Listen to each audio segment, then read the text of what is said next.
Gouchon, au lendemain de la Seconde Guerre mondiale, a réfléchi sur ce qui s'était passé. Et il a retenu l'idée qu'il y avait eu 2 guerres mondiales. Très intelligent. En réalité, il aurait mieux fait de réfléchir sur le conflit et le basculement qui s'est produit en France entre Pétain et De Gaulle, entre la collaboration et la résistance. Et là, il y avait matière à réfléchir astrologiquement.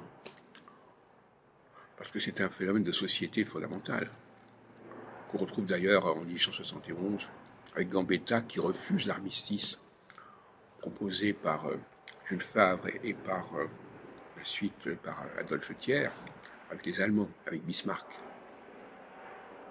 Et au lieu de réfléchir sur ces questions-là, eh bien, finalement, il réfléchit sur les guerres mondiales.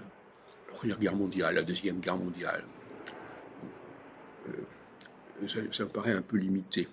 Et on peut regretter que André Barbeau ait repris le travail de Gouchon et ait cru qu'il fallait effectivement tenir compte des concentrations planétaires qui se seraient produites en 1914-18 ou en 1939-45, ce qui a entraîné Barbeau à une déconfiture totale par sa prophétie concernant une Troisième Guerre mondiale au début des années 80.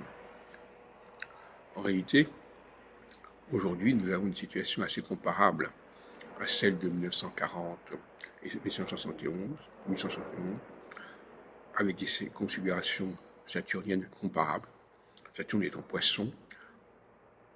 En 42, il était en Gémeaux. En 71, il était en Sagittaire. Autant de signes mutables.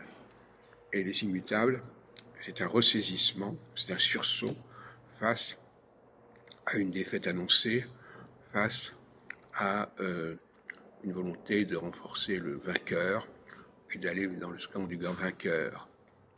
Et donc le gaullisme, c'est pas du tout l'acceptation de cela. Dans ce sens-là, Macron est un gaulliste. Il refuse le verdict de la défaite. Il sait très bien que cette défaite, elle est artificielle et elle est fictive.